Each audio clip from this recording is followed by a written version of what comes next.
Hola, buenos días. Nosotras somos Evelyn Camacho, Viviana Ojeda y Luisa Romero. A través de este estudio pretendemos determinar la pertenencia del aprendizaje significativo y aprendizaje mecánico de la teoría del aprendizaje de David Ausubel y aplicar sus principios para el aprendizaje de habilidades cognitivas en la población adulto-joven, donde se abordarán temas como el encéfalo y sus divisiones. En este punto le explicamos a los participantes las implicaciones del procedimiento y los temas que vamos a ver. ¿Qué tipo de actividades te gusta hacer en tu tiempo libre? Me gusta ir al gimnasio y tocar música. Listo. Cuando estabas en el colegio, ¿tuviste interés por algún tema del área científica, ya sea anatomía, biología? Pues así para estudiar una carrera, la verdad es que no, pero la clase de biología me gustaba. Ok. ¿Qué tipo de metodología te gustaría aplicar al momento de estudiar temas relacionados con el área de biología? Pues como ver imágenes. ¿Conoces la diferencia entre el cerebro y el encéfalo? No, ¿Puedes explicar las tres primeras divisiones del encéfalo? no, ¿Logras entender la postcalificación de las divisiones del encéfalo? no. ¿Cuál es la tarea principal de los lóbulos del prosencéfalo? No, mentira, no sé. Bueno, empezaremos con la explicación. El encéfalo, según Bustamante 2000. Osberg plantea que el aprendizaje mecánico se presenta en contraposición al aprendizaje significativo, siendo este un proceso donde no existe una interacción entre la información y las ideas de anclaje. Moreira, en el año 2017, entendiendo los planteamientos de Freire, indica que la educación es un acto de depositar, transferir valores y conocimientos, haciendo a los sujetos más pasivos, adaptándolos así al mundo e ignorando la necesidad dialógica que se refiere a la apropiación del contenido y la búsqueda de relaciones entre los contenidos. Y en el mielencéfalo está el bulbo raquídeo. Bueno, ahora continuaremos con la explicación del prosencéfalo. Salazar 2003 señala que en la asimilación de información, las ideas más específicas se ligan a las más generales en un tipo de estructura piramidal, en que los principios más generales se ubican en la cúspide y los conceptos individuales específicos en la base. Es importante mencionar que cada uno de estos no solo... De acuerdo con Salazar 2003, se refiere a cuando la información se presenta en su forma final. El aprendiz mantiene una actitud pasiva porque no participa en la elaboración de las ideas que asimilará. En este caso, el sujeto control se mantuvo callado, prestando atención y sin intentar participar. Adentro del encéfalo. ¿Puedes explicar las tres primeras divisiones del encéfalo? La primera es el proencéfalo, la segunda el mesencéfalo y la otra el rombencéfalo. ¿Logras entender la postcalificación de las divisiones del encéfalo? No me acuerdo. ¿Cuál es la tarea principal de los lóbulos del prosencéfalo? No me acuerdo. ¿Qué tipo de actividades te gusta hacer en tu tiempo libre? Bueno, pues a mí me gusta dormir, me gusta estar acostada en mi cama, me gusta ver anime, en especial One Piece, me gusta ver K-dramas, el K-pop y nada, estar con mis amigos. Okay. Ahora, cuando estabas en el colegio, ¿tuviste interés por algún tema del área científica?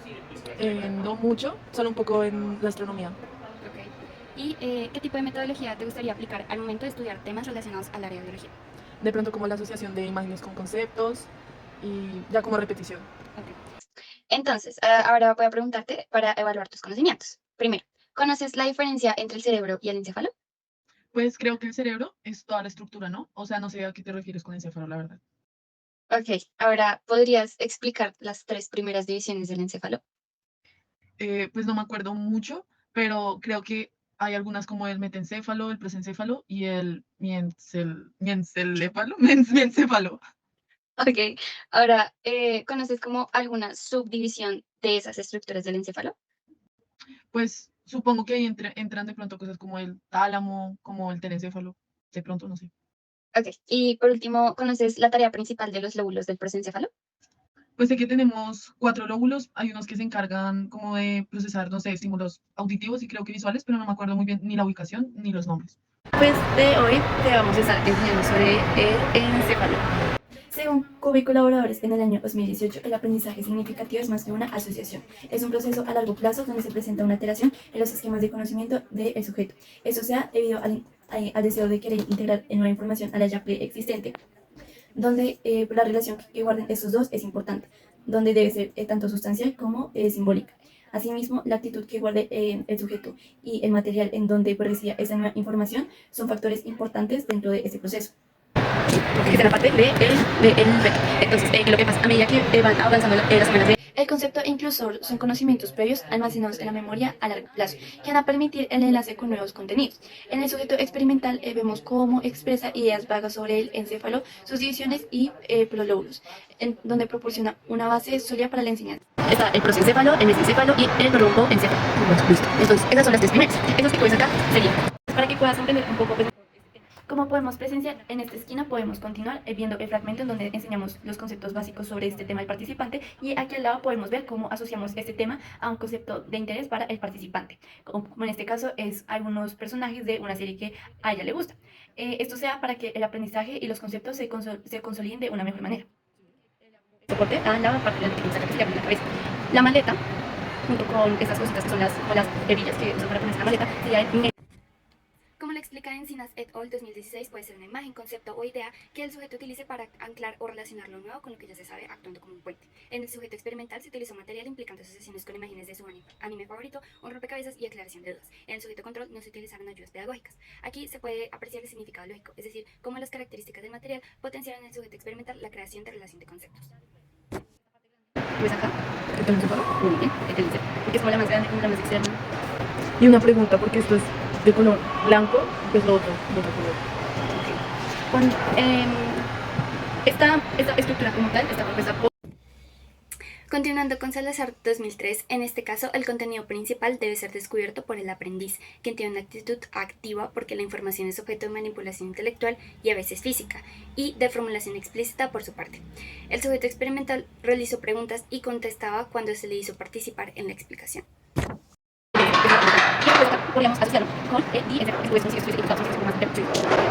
Entonces, cuando llegamos al telencéfalo, vamos a llegar a la capacidad cerebral y ahí encontramos los lóbulos. Son 4. Entonces recordemos para qué funciona el lóbulo frontal. Para movimientos voluntarios. Entonces, eso lo podemos relacionar como cuando los grupos de equipo tienen que hacer una coreografía. Es una nueva información que es anclada significativamente a la memoria a largo plazo. El sujeto es capaz de formar proposiciones. De esta manera se transforma la estructura cognitiva previa. Moreira et al. explica que toman el lugar de conocimiento previo o preexistente para que nueva información se ancle a ellos. Se aplicó la entrevista post-enseñanza a ambos sujetos. El aprendiz experimental es capaz de crear relaciones de las estructuras con las imágenes. El rompecabezas incluso propone ejemplos de su vida cotidiana. Al contrario, el aprendiz control explica solo una de las preguntas repitiendo la información proporcionada. De esta manera se observa el significado psicológico donde el sujeto experimental es capaz de hacer sus propias interpretaciones. Estos dos nos van a ayudar a procesar estímulos auditivos y visuales. Y se puede ver. El aprendizaje es superordinado, donde la idea que se aprende es más general e inclusiva que las ideas de anclaje. Hay una vinculación de ideas y se reestructura la estructura cognitiva. En el sujeto experimental, las ideas de los lóbulos eran más inclusivas que sus ideas de anclaje, predominando las asociaciones que realizaban. Luego el diencéfalo. En cuanto al aprendizaje subordinado, la idea de anclaje es más general e inclusiva que la nueva, y es reconocida como una extensión de la primera. Después de todo este proceso de enseñanza, te voy a preguntar lo siguiente. ¿Consideras que ahora puedes explicar la diferencia entre cerebro y encéfalo? Sí, pues con mis propias palabras, entendería que digamos en Chopper de One Piece, todo lo que es del encéfalo es el cerebro y el resto es el encéfalo. Okay. Ahora, ¿puedes explicar las 3 primeras divisiones del encéfalo? Pues otra vez volviendo al tema de One Piece, digamos con la calavera, diría que sería el encéfalo todo, el gorrito, esta parte como lo somos el analista de la calavera sería el mesencéfalo y pues está abajo el bromencéfalo. Ahora, ¿logras entender la postclasificación de las divisiones del encéfalo? Sí, pues otra vez relacionándolo con One Piece, pues puedo relacionar en las dos imágenes que digamos el telencéfalo es toda esta parte del gorrito de Chopper, la carita vendría siendo el mesencéfalo, el diencéfalo serían las orejitas, el metencéfalo sería el gorrito y el cuerpo es el diencéfalo. Ahora, por último, ¿me puedes explicar la función principal de los lóbulos del mesencéfalo? Bueno, pues comenzando por el frontal, lo relaciono con los movimientos voluntarios, como digamos en educación física cuando me toca levantar los brazos o cuando voy a bailar. El parietal es todo lo sensorial, entonces digamos cuando me estoy bañando, me estoy restregando. El occipital, lo visual, cuando no sé, estoy prestando atención a lo que está pasando a mi alrededor visual. Y lo temporal, la escucho cuando estoy, no sé, escuchando los regaños de mi mamá. Bueno, para concluir, el sujeto experimental fue capaz de desarrollar el aprendizaje representacional y el aprendizaje por asimilación de conceptos a partir del material significativo, lógicamente. Sin embargo, no plantea proposiciones, es decir, frases complejas relacionando y expandiendo entre dos conceptos o más. Esto puede deberse a que la información enseñada no se profundizó lo suficiente, cayendo en un matiz de aprendizaje mecánico. También hay que tener en cuenta que al tratarse de un tema como el elegido, el aprendizaje mecánico resulta crucial para retener los términos presentados. Esto de evidencia en el sujeto control. Tampoco genera con proposiciones, pero recuerda cierta parte de la enseñanza pertinentemente. De acuerdo con Moreira 2017, Nowak afirma que cuando el aprendizaje es significativo, el aprendiz tiene una buena sensación y se predispone a nuevos aprendizajes de esa área. Al contrario, si el aprendizaje es mecánico, el aprendiz desarrolla una actitud de rechazo hacia la materia y no se predispone a un aprendizaje significativo. Con esto, deducimos que el aprendizaje mecánico lastima el desarrollo adecuado de conocimientos y disminuye la presencia de un aprendizaje significativo en un futuro como un ciclo. Por el contrario, el aprendizaje significativo es un proceso más eficaz y duradero en la vida del sujeto.